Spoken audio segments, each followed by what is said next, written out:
기분 좋은 소리 들었어요. 그 책이 아마 7년 전쯤, 8년 전쯤 나온 것 같은데요. 미진간사님 그 책의 사진보다 실물이 훨씬 이쁩니다. 그래서 책 사진 바꾸라는 거예요. 어떻게 8년 전 사진보다 이쁠 수 있어요? 잘못 보신 거 아니에요?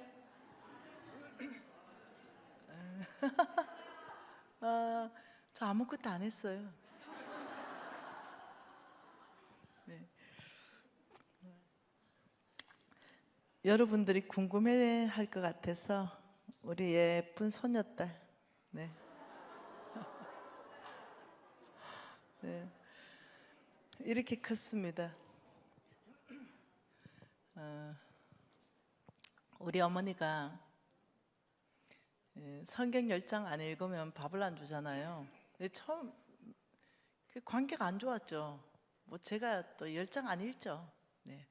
그래서 이렇게 뭐 그냥 두드려 맞기도 하고 쫓겨나기도 하고 바꾼기도 하고 이러면서 이제 뭐 꼭 성경 뭐 읽고 뭐 이런 어떤 이렇게 반항심도 있고 이랬습니다. 근데 이제 우리 어머니가 나보다 더 강하시기 때문에 밥을 얻어먹으려면 읽어야 되니까 이제 억지로라도 읽고 이제 이랬습니다. 그래서 굶는 것보다는 까지 그냥 10장 후딱 읽어보고 밥 먹는 게 낫다. 이런 시간들이 초등학교 때 있었습니다. 저는 아버지가 저의 절대 지지자였습니다. 산에 불을 내면은 아버지가 저를 달하게 숨겨줬습니다. 그리고 아빠가 다 해결할 때까지 달하게 있어라. 이렇게 저를 보호해줬습니다. 남의 집에 불을 내도 아빠가 다 해결할 때까지 너는 달하게 있어라. 왜 그랬는가 생각해 보니까 아빠가 폐암 말기였습니다. 그렇기 때문에 언제 돌아가실지 모르니까 이 막내딸이 눈에 밟히셨던 것 같아요. 그래서 한 6개월 정도밖에 못 산다 이래서 원래 저는 서울에서 태어났어요. 네, 폐는 공기 좋은 데 가야 된다 그랬잖아요. 그래서 시골에서 이게 휴양하려고 시골 이제 갔어요. 근데 참 놀랍게도 내가 중학교 1학년 때까지 아버지가 살아 계셨어요. 오래 살아 계신 거죠. 그리고 중학교 1학년 딱 올라가자마자 아버지가 이제 돌아가셨어요. 그러니까 제 안에 어떤 굉장한 상실감, 아버지를 너무 좋아했는데 이런 게 있었는데 우리 어머니가 어느 날 이제 제가 밥 먹고 있는데 그냥 그 밥상에다가 성경책 펼쳐놓고 잠언서를 또 막 읽어요. 근데 엄마, 여러분 중학교 1학년 건들면 안 되잖아요. 네. 질풍노도의 시기 아닙니까? 내가 엄마 조용하게 밥 먹고 싶어요. 니는 조용하게 밥 먹어라. 내 조용하게 말씀 읽어줄게. 그게 아니라 난 조용하게 밥만 먹고 싶다고요. 그 말씀은 내가 10장 읽었다고요. 이제 아주 정색을 하면서 했어요. 그러니까 니는 네가 읽었고 나는 내가 선서했다. 니를 말씀으로 키운다고 또 막 이러는 거예요. 그러면서 내가 하나님 앞에 선서를 하고 지키는 중이다. 뭐 말이 많노? 이제 이래 되는 거예요. 그래서 제가 이제 성경책을 확 이렇게 닫았어요. 그리고는 방에 들어가 버렸습니다. 문을 콱 잠가 버렸습니다. 그 우리 엄마가 따라와도 문이 안 열리잖아요. 시집 가서 네 같은 거 한번 놔봐라. 애미 심정을 알지. 또 이렇게 됐네요. 아, 참 엄마들은 왜 그러는지 몰라. 그래서 제가 시집 갔어요. 그래서 제가 내 같은 걸 낳았습니다. 너무 이쁘죠? 너무 이쁘죠? 요 아이가 유진입니다. 유진이. 우리 아들 제 하나밖에 못 낳았거든요. 유진이. 이 아이가 지금 28살이에요. 그런데 성경을 자기 나이의 2배를 읽었어요 벌써. 말씀을 참 사랑해요. 이 아이가 중학교 1학년이 됐어요. 그래서 제가 식탁에 앉아가지고 잠언서를 읽어줬어요. 그러니까 엄마 조용하게 밥 좀 먹고 싶어요 이래요. 그래 유진아 너 그저 세례정서 받지? 엄마 선사하는 거. 엄마는 너를 말씀으로 양육한다고 하나님 앞에 약속했다. 그냥 김만 열어놓고 밥 먹어 이랬더니 이 아이가 퍽 일어났더니 성경처럼 확 닫더라고요. 그러더니 자기 방에 딱 들어가더라고요. 그래서 제가 뭐 이런 놈이 다 있어 이거. 따라갔어요. 이놈의 새끼만 장가 가서 네 같은 거 나라 이놈 새끼. 그래야 애미의 심정을 알지 이놈 새끼. 이랬어요. 참네. 요 녀석이 장가를 갔습니다. 지 같은 걸 지금 낳았어요. 그래서 내가 어떻게 하는가 봤습니다. 요 녀석은. 네. 참 감사했어요. 요 녀석이 어떻게 하냐면 태어났서부터 뭘 하는가 봤더니 말씀 읽고 있어요. 뱃속에서부터 읽어주고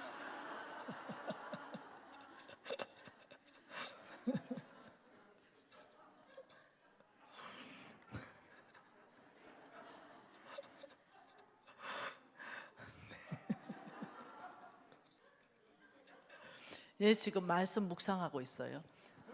네. 우유 먹으려면 말씀 묵상해요. 지금 보세요. 앞에부터 1도 끝났습니다. 지금 1도. 지금 1도 끝났어요. 자, 뒤에서부터 이제 다시 1도 가고 있습니다. 자, 앞에. 자, 2도 끝나는데 5초 걸렸습니다. 이 아이가 우유를 먹어야 되면 이 말씀을 읽어야 된다는 것을 아는 거예요. 엄마가 딱 앉혀서 수아 우유 먹고 싶어? 그러면 말씀 읽어야지 이래서 예. 이 아이는요 매일 10독씩 합니다. 네. 이제 이 아이가 컸지요. 네, 혼자 이렇게 설 수 있었게 됐어요. 그래서 이제 밥을 먹어야 돼요. 수아 하나님 말씀 읽어야지 이래서 이제 또 1독이 시작됐습니다. 앞에서부터 자 끝나버렸어요. 5초 만에 1독 다 끝나고 야물딱지게 엄마 나 끝났어요. 이제 이렇게 해서 마마 이렇게 하면 이제 밥이 나가는 거예요. 너무 고맙더라고요. 네. 그 신앙은 엄마를 보고 이렇게 대물림 되는 것 같아요. 그래서 어릴 때 하나님을 알게 되면 절대 커서도 안 떠나는데 집에서부터 삶의 삶이 밖과 안이 너무 다를 때 아이들은 혼란을 겪는데요. 교회 안에서는 장로님인데 네, 집에서는 말을 막 함부로 하면 장로 놈이 되푼대요. 그러면 저 장로님 죄송해요. 제가 장로기 때문에 나를 빗대서 말할 수밖에 없어서 죄송해요. 뭐 건사연 이럴 수는 없잖아요. 네. 그래가지고 아이들이 혼란을 겪는데요. 네. 교회에서는 태산같이 존경하는 우리 아버지, 집의 모습은 너무 아니네. 이래 되면 아이들은 크면 교회를 떠난답니다. 근데 이 부모님이 교회 안에서의 모습과 집에 안의 모습이 똑같을 때 이 아이들은 헌신자로 일어난답니다. 우리 어머니는 진짜 똑같아요. 네. 그래서 저도 똑같으려고 무지 노력을 많이 했습니다. 그래서 우리 아들이 그냥 엄마 저는 가장 존경하는 사람 누구냐 이러면 저는 부모님입니다. 이렇게 말할 정도로 애를 썼습니다. 네, 이중인격으로 산다고 애 먹었습니다. 네. 집에서 아이들에게 믿음의 모습을 보여주려고 참 많이 노력했습니다. 네, 이 아이가 이제 이렇게 긋게 되죠. 제가 늘 앉아서 묵상하는 자리인데 이 아이가 좋아합니다. 우리 수아가. 네, 이 보세요. 네, 얘가 지금 한 6개월도 안 됐을 때거든요. 근데 뭘 가리키냐 했더니 헌금을 가리키는 거예요. 이 잡지도 못하는데, 네, 참 놀라운 아빠입니다. 놀라운 엄마예요.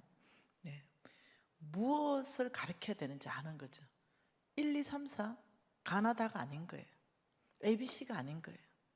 네, 무엇을 가장 먼저 DNA로 심어야 되는가를 아는 거예요. 얘 보세요. 네, 이렇게 헌금하더니 얘 보세요. 돈만 있으면 다 갖다 놔봅니다. 아빠가 우리 며느리가 이 주인데요. 예배 드리기 전날 헌금 봉투를 준비하는 것을 가르쳐주고 있습니다. 예, 고린도후서 9장 말씀에 그렇게 말했죠. 미리 준비해라. 헌금은 미리 준비해야 참연보이고 억지가 아니다 이렇게 말했죠. 그러니 헌금을 주일 전에 토요일까지 무조건 준비가 끝나 있어야 돼요. 그리고 봉투에 잘 넣어서 교회 가는 가방에 미리 딱 넣는 그 돈이 얼마든지 상관없죠. 왜냐면 나의 최선을 다해서 1,000원이라도 10,000원이라도 100,000원이라도 최선을 다해서 미리 딱 준비해서 만약 온라인으로 입금한다면 네, 토요일 저녁에 딱 입금해 놓고 미리 딱 해서 딱 성경책에 딱 넣어 놓고 이걸 이제 이 아이 이제 3살이거든요. 이 아이를 가르치는 거예요. 그래서 이제 나한테 찾아왔어요. 그날 헌금 봉투 들고 할미 지가 준비했다고요. 그래서 제가 같이 이렇게 헌금 봉투에 넣는 거예요.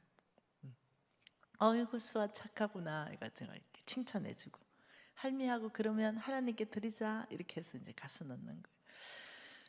여러분 너무 감사한 건 이거예요. 이 믿음을 우리 엄마가 어떻게 하는가 제가 봤고 내가 어떻게 사는가를 우리 아들이 봤어요. 이 아들이 어떻게 아이를 양육하는가 했더니 내가 지를 양육한 그 모습 그대로 양육을 해요. 깜짝 놀란 거예요. 여러분 이 믿음의 다음 세대를 일으킨다는 것은 네, 조금 수고를 해야 돼요. 네. 그래서 교회에서든 가정에서든 조금 수고를 해서 일으켜야 되거든요. 그래서 그 수고가 뭔지 또 성경 안에서 계속 한번 배워가지고 어느 날이었습니다. 네, 이 아이가 이제 걷기 시작하는데 조그만해요. 이 아이 보면 지금 3살인데 얼마나 하겠어요. 근데 이렇게 들었어요 손을. 우선은 어떻게 조그만한 고사리 손을 이렇게 들어요. 그럼 넘어지잖아요. 근데 이 아이가 힘 자랑하고 있어요. 여기 보세요. 내가 했다고 막 이렇게 아빠 나 힘 세 이러고 있어요. 네, 그래서 아빠가 막 칭찬해 줬어요. 근데 그 다음 사진을 봤어요. 이렇게 돼 있는 거예요. 근데 이게 이제 우리 가족 카톡방에 올라왔는데 저 갑자기 뭉클하는 거예요. 어머, 저 우리 수아의 모습이 나의 모습이었네. 저 위에 하나님이 나를 붙들고 있는 거 저건 왜 못 봤을까? 저 수아의 아빠의 저 손이 나의 하나님의 손이지. 이러면서 제 안에 이 사진이 그렇게 감동이 되더라고요. 그래서 아버지, 제가 보이지 않는 그 하나님의 손을 제가 볼 수 있게 해주세요. 늘 제가 인식하게 해주세요. 늘 그래서 감격하게 해주세요. 늘 내 입에 주님 감사합니다 라는 말이 나오게 해주세요. 이제 그날 적시로 제가 기도했습니다. 이제는 이렇게 하고 있습니다. 네. 2020 7월 10일이네요. 예, 저금통에 돈 넣는 거 이걸 이제 가르치고 있어요. 이거는 뭐냐면 OK 저금통 이래가지고 제가 만들었거든요. NCMN에서. 그래서 반경 5km 안에 가난한 사람을 돕기 위해서 저축해서 네, 좀 도와주라. 이래서 제가 OK 저금통이라 해서 만들었는데 이제 이거 넣는 거 수아야 여기에 돈 넣는 거는 가난한 사람들 먹을 거 사줄 거야. 이래서 이제 또 이걸 가르치는 거예요. 참 며느리한테 너무 고맙고, 네, 아들한테 참 이게 당연한데 왜 고마울까요? 네, 참 고맙습니다.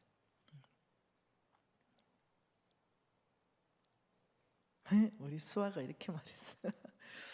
제가 오늘 마치고 너희 집에 잠깐 가도 되냐니까 우리 아들이 그럼 이러는데, 수아가 외할머니랑 친할머니를 다 알고 있는데 엄마 할머니는 이빵, 아빠 할머니는 강해. 이 수아가 3살밖에 안 된 아이 이미지 안에 제가 강한 이미지가 있나 봐요. 뭔가는 슈퍼맨 있잖아요. 막 이런 걸 봤겠죠. 강한 이미지가 우리 할머니는 아주 강한 할머니야 이렇게 느끼나 봐요. 그건 아마 제가 교회 안에서 메시지를 전하고 또 중보기도 전체를 끌어가고 용사처럼 하고 이런 모습들 안에서 얘기해요. 한번 놀러 갔어요. 수아야, 할머니 이쁘지 않아? 이렇게.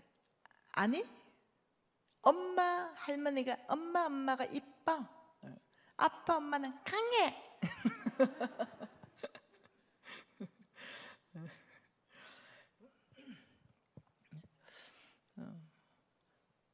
저는 그냥 4일간 즐기고 싶습니다. 하나님 안에서, 그냥 말씀 안에서 그냥 우리가 푹 즐기면서, 하나님 바로 이걸 원하는구나. 하나님 이런 사람에게 재물 얻을 능력 주시는구나. 이것이 혹시 나에게 문제가 있구나. 이런 것들을 좀 수정하고 고쳐가고 하나님이 원하시는 중심으로 바꿔가면 참 좋겠다, 이런 생각이 있습니다. 하나님 말씀은요, 디모데후서 3장 한번 봐보십시다. 디모데후서 3장입니다.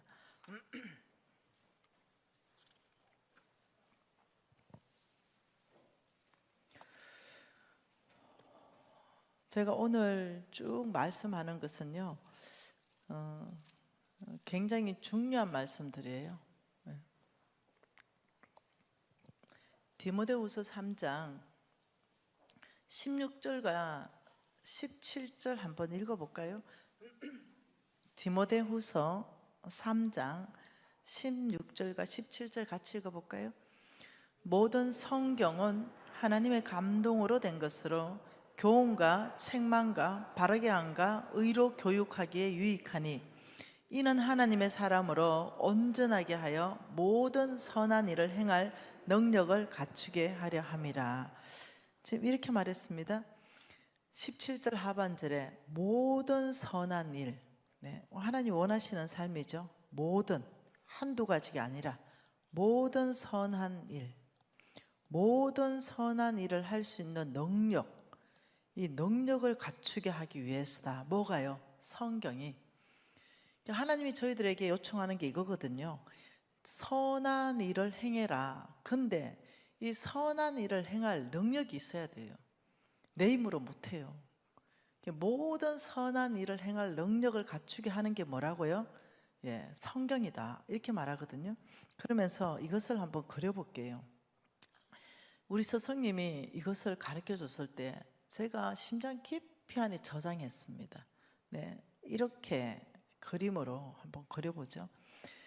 하나님이 우리를 목적지로 여기를 이끄십니다. 하나님의 나라요. 근데 여기서 출발합니다. 1번이죠. 이것을 하나님이 교훈한다. 오늘 읽어보니까 16절에 성경은 하나님의 감동으로 된 것으로, 첫째, 교훈한다. 교훈이 뭐겠어요? 이렇게 살아라, 이렇게 살지 마라, 이렇게 살 때 저 목적지로 가게 된다. 우리를 이끌어가죠. 교훈합니다. 그래서 이렇게 진행을 하면 좋은데 이렇게 진행하다가 방향이 이렇게 올 수도 있다는 거예요. 어떤 사람은 이렇게 빠지는 경우가 있습니다. 이렇게 빠져버리는 사람. 두 번째, 이게 길이 이렇게 나 있어요.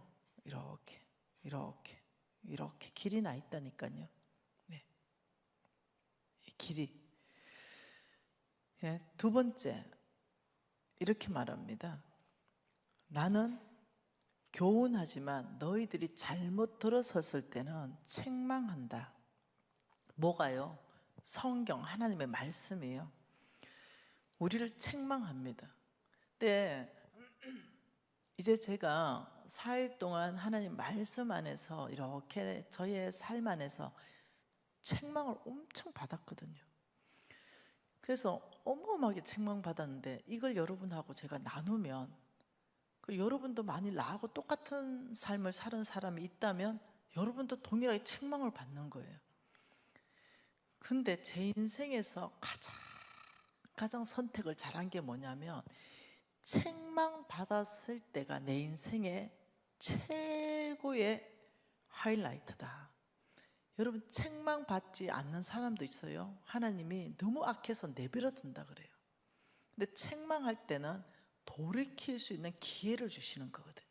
이걸 눈치를 채야 되는 거예요.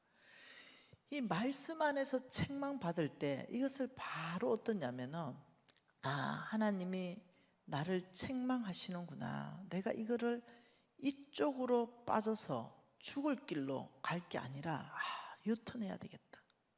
내가 하나님의 뜻대로 가야 되겠다. 이 선택의 기로가 옵니다. 내가 유턴할 수도 있고, 이게 이제 세 번째가 되겠죠. 세 번째, 이것을 뭐냐면 성경이 바르게 함 이렇게 말합니다. 뭐가요? 말씀이 나를 바르게 한다.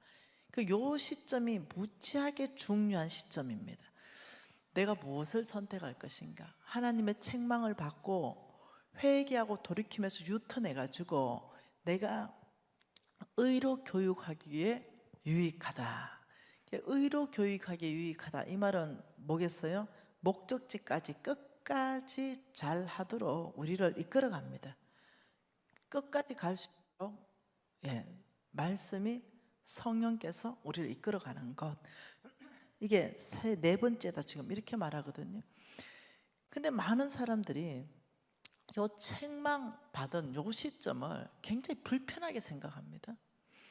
굉장히 불편하게 생각하고 요 시점에서 어긋납니다.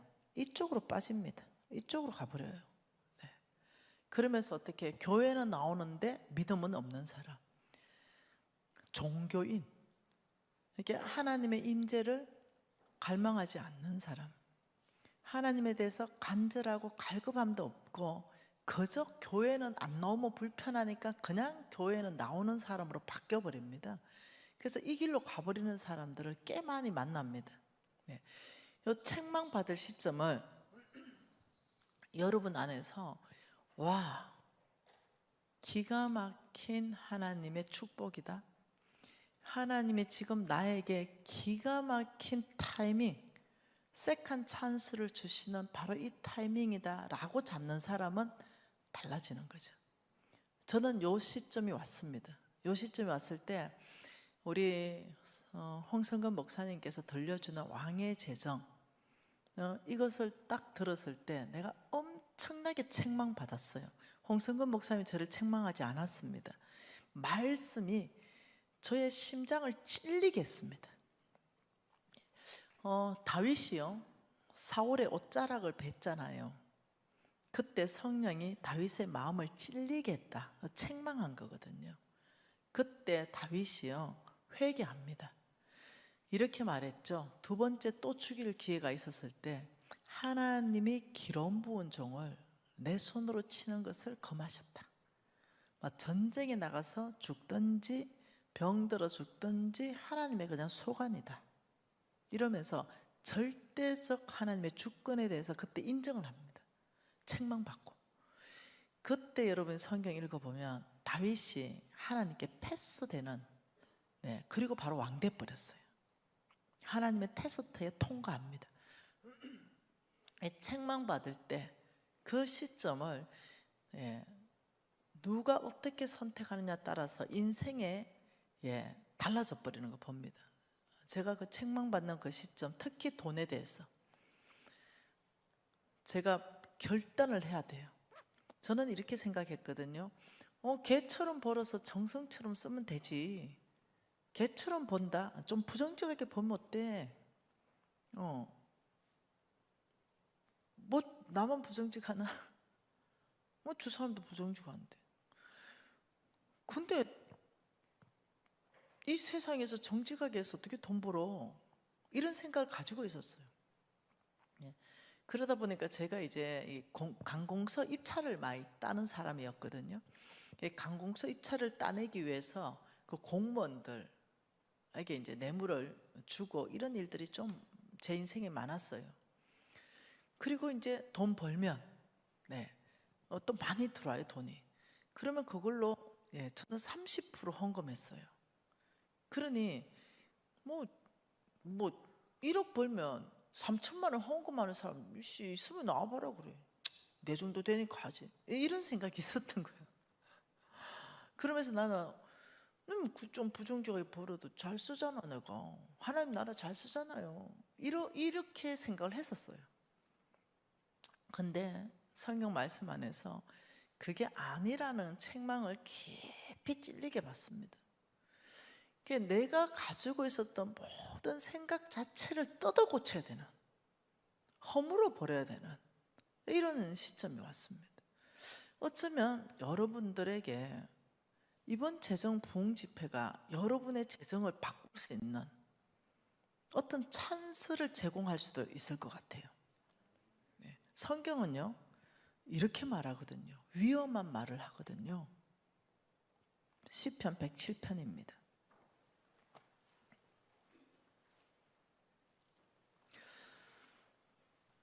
시편 107편은요 한 구절 한 구절 읽으면 너무 좋겠어요. 전체가 보화로 꽉 차 있는 게 시편 107편입니다. 그 중에 제가 그냥 하나님은 누구신가에 대해서만 볼게요. 33절 이렇게 말합니다. 여호와께서는, 이 말은 하나님은, 이 말입니다. 하나님은 어떻게 하는가? 자, 강이 변하여 광야를 되게 하신다. 와, 여러분 어찌 생각하세요? 하나님은 강이 변해서 뭐 되게 하신다고요? 광야를 되게 하신다. 풍성한 삶에서, 와, 보통 얘기 아닙니다. 또 하나님은 샘이 변하여 뭐 되게 하신다? 와, 마른 땅 되게 하신다. 또 하나님은 뭐라고 말씀하면 옥토가 변해서, 옥토, 재정이 풍성하게 들어오는 옥토 변해서 뭐 되게 하신다? 소금 땅, 염전되게 하신다. 이 보통 얘기냐고요. 이건 무슨 말이냐? 내가 모든 주권자다. 네가 지금 강에 있다고 그 강이 네한테 계속 있는 거 아니다. 내가 광야 되게 할 수도 있다. 너 지금 샘이 계속 솟아난다고 그 샘이 내가 후 불면 마른 땅으로 변할 수 있다. 너 지금 네 사업장에서 옥토이지 계속 먹을거리가 거기서 나오지 내가 한번 후 해서 소금 땅 되게 해볼까? 이럴 수 있는 거예요. 근데 하나님이 뭐 때문에 그러냐면 이렇게 말했습니다. 34절에 그 주민의 악으로 말미암아 이렇게 말했어요. 그 원인이 있어요. 뭐 때문에요? 악으로 말미암아 이런 일이 있었다. 하나님이 악이라고 하는 그 기준점이 있어요. 저는 이번 4일 안에서 재물에 대해서요 하나님이 이런 악을 행하면 강야된다 하는 경고들을 보고 싶은 거예요. 재물에 대해서 예수 믿는다 하더라도 네가 재물에 대한 태도가 이런 악한 태도를 가지고 있다면 지금은 옥토이지만 염전되는 거 기억해라. 이 경고로 성경은 하고 있다는 거예요. 여러분 하나님께서는요 얼마나 노하기를 더디하시냐면은 사울을 자르고 15년을 기다립니다. 다윗이 왕 될 때까지요. 오히려 사울을 선생으로 선택해서 다윗을 훈련시켜서 왕의 자질을 오히려 높여가시는 분이세요. 자른다고 금방 안 잘라요. 그대로 왕으로 15년 더 있었습니다. 보통 일이 아니에요. 그러니 지금 여러분들이 강에 있고 샘에 있고 옥토에 거한다고 그것이 앞으로 계속 된다는 보장이 없어요. 저도 강에 있었고 샘에 있었고 옥토에 있었어요.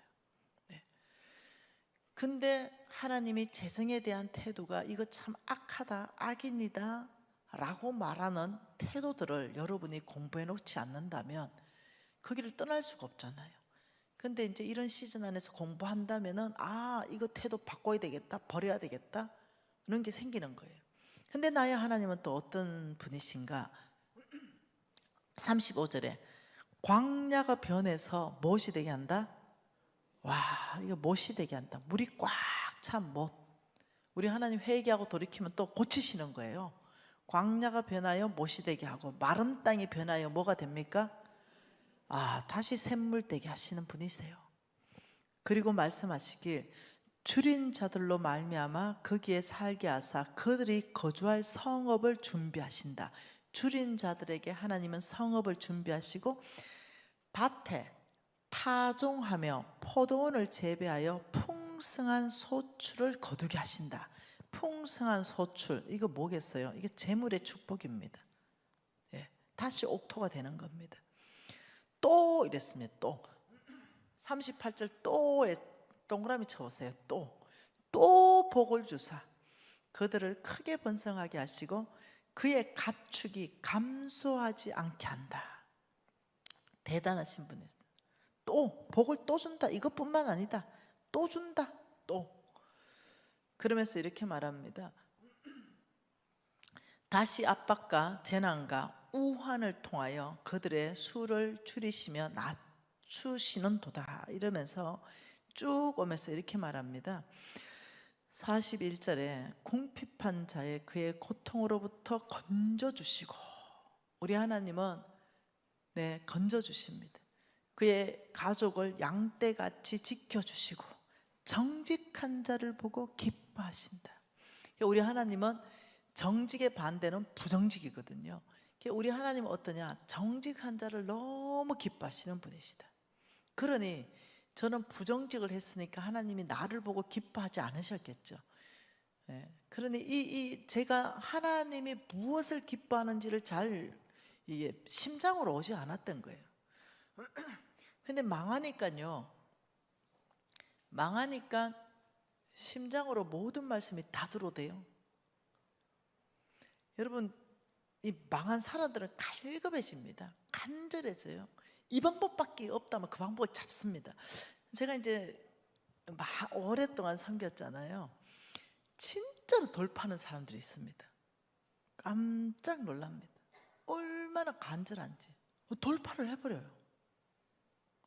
그럼 제가 한번 책 하나 보여주고 싶어요. 어느 날이었습니다. 어느 날에 여러분, 저 이런 책을 들고 왔더라니까요. 여러분 다 가지고 있는 왕의 제정, 이 책이 7권하고요 두께가 똑같아요. 이 책을 만들어서 이분이 나를 찾아서 우리 교회로 온 거예요. 그게 들어보니까 7권 이렇게 두께. 왜 이렇게 됐냐 보니 이분이 큰 사업가였나 봐요. 근데 이제 부도 났어요. 그리고 깜빵을 갔네요. 경제사범들은 또 따로 모아놓는다네요. 그래서 어느 분이 이 책을 주셨나 봐요. 처음에는 눈에 들어오지도 않고 이제 던져놨대요. 근데 깜빵의 시간이 길어지니까 그 책을 읽게 됐대요. 근데 갑자기 눈물이 나더라는 거예요. 뭐지? 내가 망한 이유가 이 책에 다 있네. 근데 다시 내가 부자 될 수 있는 방법도 이 책에 다 있네. 이 깨달아졌대요. 그래서 경제사범으로 여러분 웬만큼 사고 쳐가지고는요 잘 안 들어가요. 근데 엄청 사고 쳤겠죠. 그래서 이 사람이 나는 이제 아무것도 없고 오직 방법, 정말 이거대로 하나님 음성 들은 거, 하나님 말씀을 딱 거기서 깜빵에 있는 그 좀 길게 계셨더라고요. 이걸 다 공부합니다. 그리고 그냥 풀로 다 발랐어요. 그 책이 한 권짜리가 7권이 된 거예요. 이래 만들어 와서 내가 이제 출소하면, 내가 이제까지 사업에서 망했는데 망한 이유가 여기 다 있으니 난 이제 더 이상 이렇게 사업하지 않겠다. 이제 이 책에서 말하는 성경적 재정 원칙, 왕의 원칙으로 사업을 내가 목숨 걸고 한번 해보리라. 그런데 만약 돌파 안 일어나면 김미진 나한테 죽은 목숨이다. 돌파 일어나면 김미진 찾아가리라. 이래가지고 이 친구가 나는 왔어요. 그리고 자기 명함을 주고 간사님, 부부가 왔어요. 부부가. 간사님 고맙습니다. 제가 이 책을 간사님에게 선물 주러 왔습니다. 그러면서 이 얘기를 쭉 하면서 오늘 간사님 제가 1,000억짜리 건물을 계약을 했습니다. 그 간사님 모시고 가서 축복기도 받고 싶습니다. 나요 지금 집회 가야 돼요. 좀 줘보소. 그 명함 있잖아요. 제가 다음에 전화해서 시간 있을 때 가서 축복기 대줄게. 꼭 모시고 싶습니다. 이래서 헤어졌어요. 그 명함 받고. 제가 얼마나 허무하겠어요. 근데 이 친구가 마지막 하면서 나한테 이런 말을 했어요. 간사님, 저는 하나님의 나라에 1조 원을 헌금하기로 결정했습니다. 하나님이 나한테 맡겨놓은 재물이기 때문에 이제 1조 원을 주께 드리기로 제가 결정했습니다. 이러는 거예요. 갑자기 있잖아요. 계속 그 명함만 봐지는 거예요. 왜요? 그때가 우리 NCMN이 남북한 통일을 준비하면서 북한이 열리고 이러면 청년들을 아예 합숙해 가서 훈련할 수 있는 훈련센터를 하나님이 건립을 말씀하셔가지고 그때 6만 평 땅을 샀거든요. 그것도 바로 북한 밑에 고성, 속초 바로 위에 거기서 바로 통일 전망대예요. 그게 땅을 6만 평을 현찰 주고 다 샀어요. 그게 건립을 해야 되는데 그 건립을 위해서 제가 우리 목사님께 제가 그랬잖아요. 100억도 드렸다 했잖아요. 근데 우리 목사님이 그러는 거죠. 미진 간사님, 어느 한 사람이 막 100억씩 이래 헌금해가지고 그걸 짓고 싶지 않고 정말 십시일반으로 10만 원, 만 원, 1,000원 그냥 이 비전에 함께하는 사람들에 의해서 짓고 싶다. 우리 이거 선교 헌금 쓰자. 우리 거 먼저 짓지 말고 선교 헌금 먼저 보내자. 이래 된 거예요. 그러니 내 아무리 헌금해도 선교 헌금 다 보내버린 거예요. 그래서 우리 목사님이 미진 간사가 유튜브 조회수가 1억이 넘는다. 아마 지금쯤 하면 2억 뷰가 될 거다. 전 세계의 미진 간사님 유튜브 제자들 다 있는데 진짜 다음 세대 비전을 위해서 헌금하기로 한다면 10만 원씩이 전 세계에서 날아온다면 그거 짓지 않겠는가. 그래서 미진 간사 우리 NCMN 돈은 선교 헌금 먼저 하자 이래가지고요 몽땅 선교 헌금을 지금도 다 하고 있어요. 우리는 선교사 파송 안 하거든요. 다른 교단, 다른 선교 어떤 단체에서 파송해 놓은 그분들에게 저희들이 뒷돈 다 대주고 있다니까요. 선교하도록. 목사님, 우리는 건물 언제 짓습니까? 걱정하지 말아라. 뭐가 그래 급하노? 하나님이 전 세계에서 미진간사 유튜브 제자들 마음만 움직여도 10만 원씩만 날아와도 짓겠다. 이러면서 아주 그냥 태평인 거예요. 남만 다 하잖아요. 그러니 그 명함이 들었다가 나왔다가 1조 원 헌금하고 1,000억짜리 건물 했다니까 내 마음이 글로 쑥 다 가는 거예요. 그래가지고 제가 전화 한번 해볼까. 그리고 그 1조 원 중에 조금만 줘도 우리 저 다 지을 것 같은데 이거 한번 얘기해볼까? 이 생각이 이제 저를 사로잡았어요. 그래가지고 이제 전화해볼까 말까 이제 이러고 있는데 하나님께서 참 저를 살리셨죠. 시편 146편으로 그날 말씀하셨어요. 시편 146편 3절부터 5절을 하나님께서 말씀하셨습니다. 기인들을 의지하지 말며 도울 힘이 없는 인생도 의지하지 말지니 그의 호흡이 끊어지면 흙으로 돌아가서 그날에 그의 생각이 소멸하리로다. 야곱의 하나님을 자기 도움으로 삼으며 여호와 자기 하나님에게 자기 소망을 두는 자가 복이 있도다.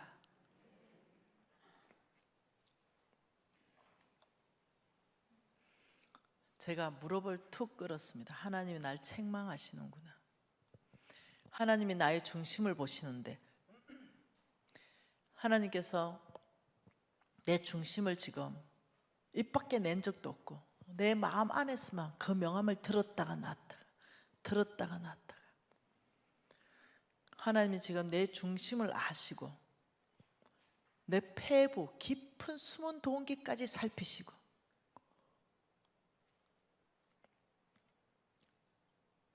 지금 하나님이 날 책망하신다는 것을 깨달았습니다.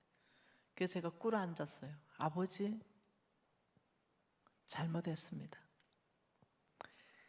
하나님만 나의 도움으로 두는 자가 이 지금 복이 있다고 했는데 아버지, 저는 이 사람에게 소망을 둔 거 사실입니다.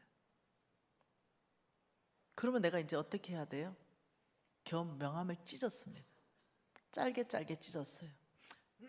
그리고 휴지통에 넣었어요. 그리고 아버지, 오직 나의 하나님, 당신만이 나의 힘이시고 공급자 되십니다. 아버지, 제가 이제 비전센터 짓는다 이 모든 부담감 아버지 다 가져가세요.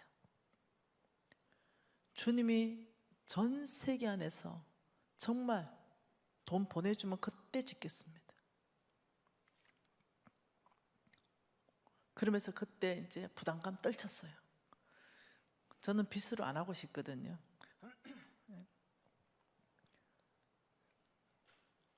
그리고 회개했죠. 네.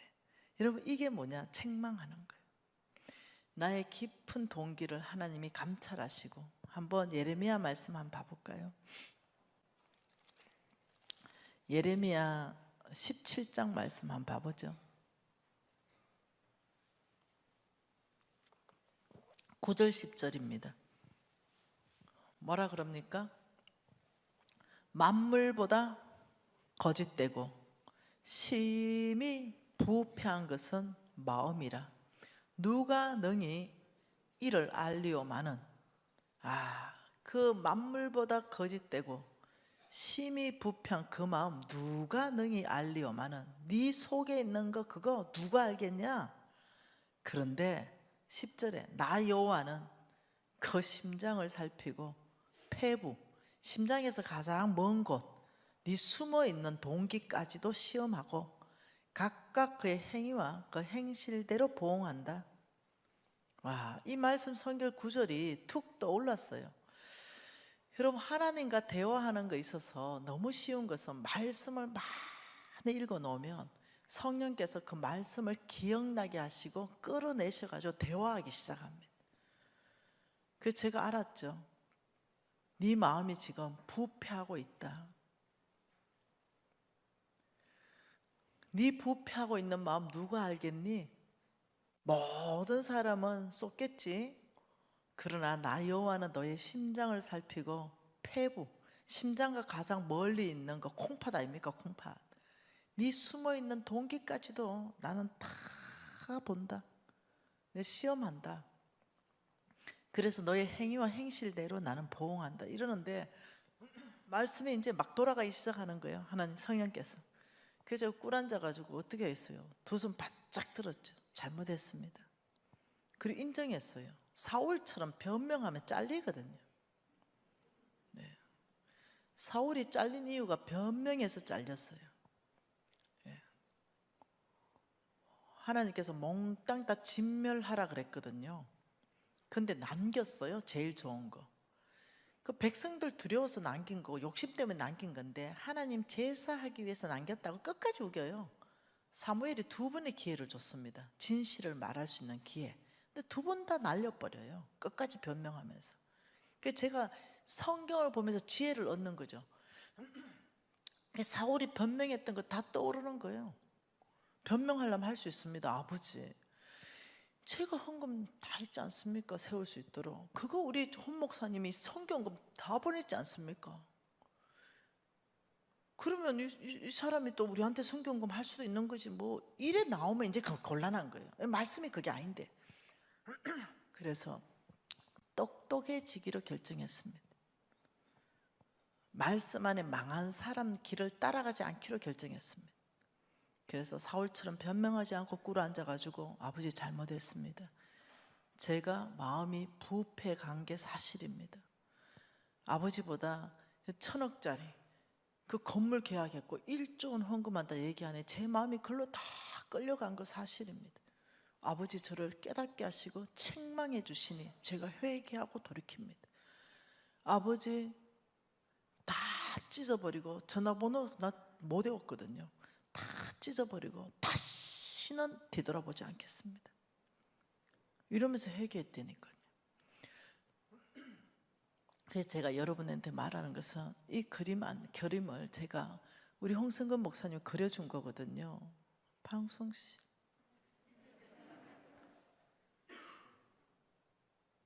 안 돌아가 보네. 네, 이 그림을 제가 우리 목사님이 딱 그려줬을 때 너무 눈에 쑥 들어오잖아요. 너무 눈에 쑥. 네, 하나님의 교훈 받고 잘 가다가 엇길로 빠진, 저도 빠졌잖아요 지금. 빠졌을 때 하나님이 두 번째 그 책망하는 시점 안에서 내가 어떤 행동을 할 것인가. 여러분 이 시점이 올 때 여러분 이렇게 말해야 됩니다. 하나님이 나에게 새로운 기회를 주신다. 하나님이 나에게 세컨 찬스를 주신다. 변명하지 말자. 회개하고 돌이키자. 말씀대로 하나님의 원칙대로 따라가자. 이런 사람 반드시 돌파합니다. 왜요? 하나님이 그렇게 하신다고 성경이 약속하고 있기 때문입니다. 그래서 저는 여러분하고 이 4일 동안 계속 재정을 말할 때 이 중심이, 이 마음이 하나님 말씀을 따라갈 마음이 없는 사람은 이거 들어봤자 아무 소용이 없는 거예요. 마태복음 말씀 오늘 읽고 마무리하도록 하겠습니다. 마태복음 6장입니다. 마태복음 6장. 마태복음 6장 24절 한 절 말씀 같이 읽도록 할게요. 한 사람이 두 주인을 섬기지 못할 것이니 혹 이를 미워하고 저를 사랑하나 혹 이를 중히 여기고 저를 경히 여김이라. 너희가 하나님과 재물을 겸하여 섬기지 못하느니라. 성경 전체 안에 여기보다 더 강력한 말씀 있을까요? 성경 전체의 모든 성경 구절 통틀어서 혹시 이 말씀보다 더 강력한 성경 구절이 있을까요? 두 주인은 못 섬긴다. 하나님을 섬기는 사람은 절대 재물 못 섬긴다. 재물을 섬기는 사람은 절대 하나님을 못 섬긴다. 도대체 뭐가 재물을 섬기는 거고 뭐가 하나님을 섬기는 건가? 이걸 우리 4일 안에 다 배워보고 혹시 이 안에서 내가 재물을 섬기고 있었구나 라고 책망받는다면 우리가 회개하고 돌이키지 않으면 다른 길로 새 길로 빠집니다. 이거는 멸망의 길입니다. 영생과는 굉장히 먼 길로 계속 가는 거예요. 그래서 여러분 이 성경 구절은 성경 전체 안에서 주임 바뀌는 구절입니다. 한 번은 제가 이렇게 말했습니다. 우리 홍성근 목사님과 우리 목사님들 몇 분이 같이 앉아 있으면서 제가 홍성근 목사님 이제 70 되셨고 목사님 저 질문 하나 할게요.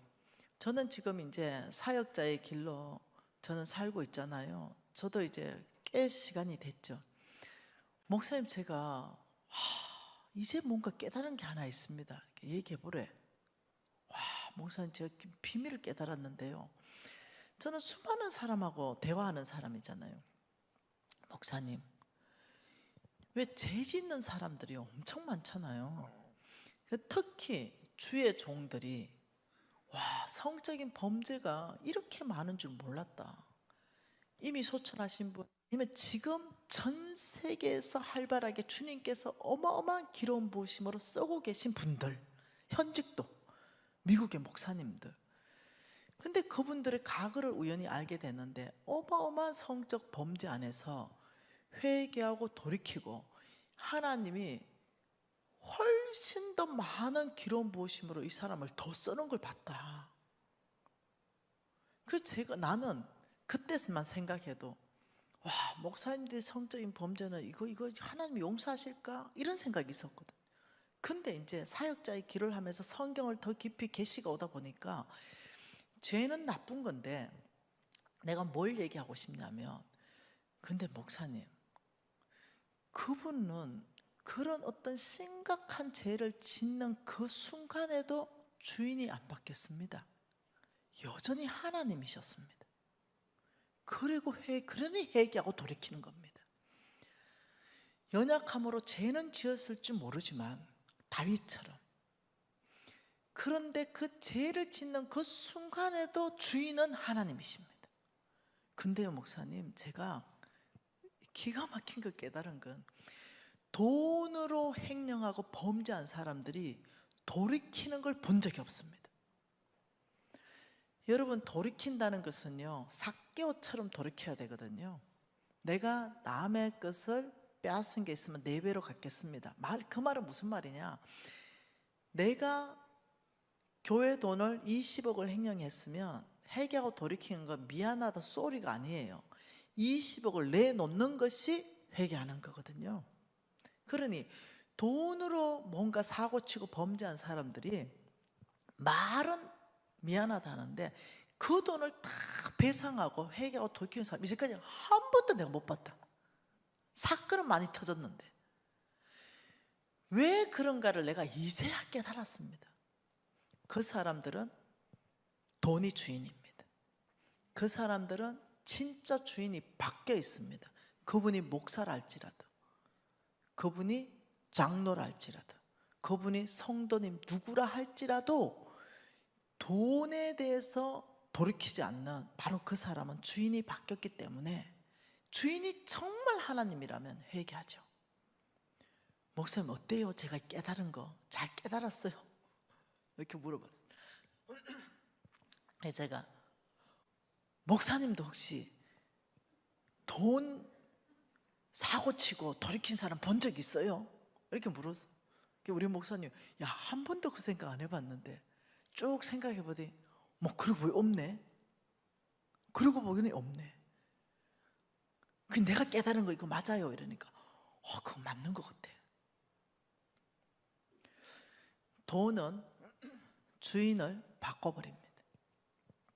그래서 부자 청년이 영생을 얻으러 왔지만은 얻지 못하고 가버렸습니다.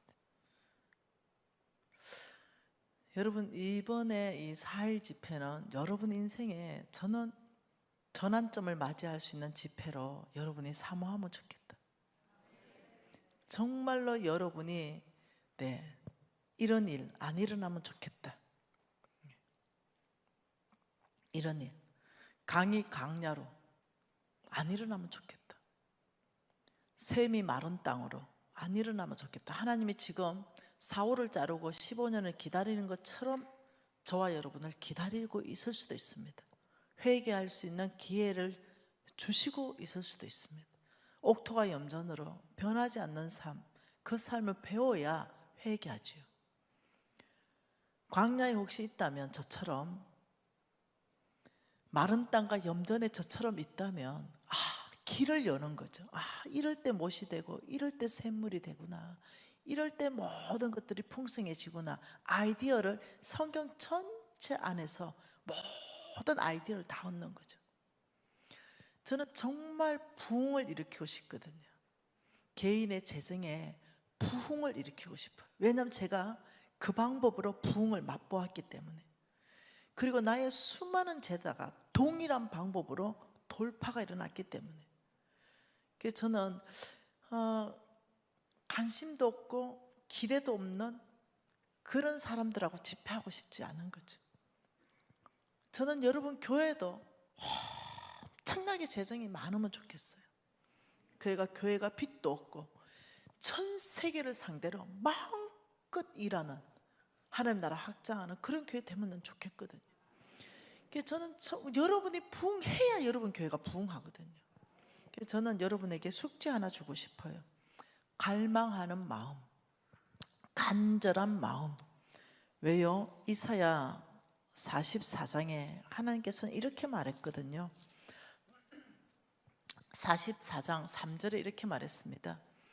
나는 목마른 자에게 물을 주며 마른 땅에 시내가 흐르게 하며 나의 영을 내 자손에게, 나의 복을 내 후손에게 부어줄 것이다. 그들이 누굽니까? 목마른 자요. 네, 그들이 풀 가운데 솟아나기를 시냇가에 버들같이 할 것이다. 어마어마한 말씀. 하나님 누구한테 물 줍니까? 아버지, 저는 당신의 원칙을 알고 싶어요. 당신의 방법을 알고 싶습니다. 당신의 길을 알고 싶습니다. 당신이 말하는 아버지 그거 재물에 대해서 저는 알고 싶습니다. 그렇게 살고 싶습니다. 아버지 저를 계시의 문을 열어주셔서 저를 인도해 주십시오. 저의 심장을 십자가로 이끌어 주십시오. 하나님 마음과 내 마음을 맞추고 싶습니다. 하나님께 인정받고 싶습니다. 아버지 저는 정말 간절합니다. 저에게 간절함을 부어주십시오. 이것도 은혜라 그럽니다. 에스겔서 36장 안에 그렇게 말씀하시죠. 하나님의 뜻을 따라서 살아갈 수 있는 마음을 주시는 것이 은혜요, 그렇게 살 수 있는 능력을 주시는 것이 은혜이다. 여러분 그 마음은 주님이 부어주셔야 되는 거예요. 이것은 기도로 하나님 부어주십니다. 아버지 간절합니다. 아버지 목마릅니다. 아버지 방법을 더 알고 싶습니다. 아버지 위로부터 부어주십시오. 갈망하는 마음 부어주십시오. 간절한 마음 부어주십시오. 주의 뜻을 알게 하십시오. 여러분 이것이 부흥 집회를 준비하는 것입니다. 마음인 거죠. 오늘 이 시간에 기도하고 싶습니다. 간절함을 부어달라고 간절하게 기도하고 싶습니다. 하나님은 그런 자에게, 목마른 자에게 내가 물을 줄 것이고 마른 땅에 시내가 흐를 것이다. 바짝 말라있는 볏잎처럼 하나님의 불이 떨어지면 그냥 불 붙어버리게 축축한 볏잎이 아니라 바짝 마른 볏잎. 아버지 간절해요. 아버지 당신을 만나고 싶습니다. 여러분 코로나를 지나면서 축 늘어진 볏집단을 봅니다. 물 축축하게 젖은 볏집단을 봐요. 성령의 불이 떨어져도 불이 붙지 않는 볏집단요? 아니요. 바싹 마른 볏집단이 돼야만이 불이 떨어집니다. 그래야만 우리가 돌파할 수 있습니다. 여러분 코로나 시대가 지나면서 여러분 안에 간절함, 그 갈급함, 이것을 원수들이 빼앗아갔습니다. 더 이상 여러분의 마음을 원수들에게 내주지 마십시오. 하나님 앞에 오늘 이 밤에 여러분 간절하게 기도하고 싶어요. 갈급하게 기도하고 싶습니다. 여러분이 여러분 귀에 들릴 정도로 아버지 간절합니다. 아버지 갈급합니다. 아버지 저를 만나 주십시오. 아버지의 길로 이끌어 주십시오. 십자가로 제 심장을 이끌어 주십시오. 여러분 이렇게 기도하는 사람마다 하나님이 준비시킬 줄 믿습니다.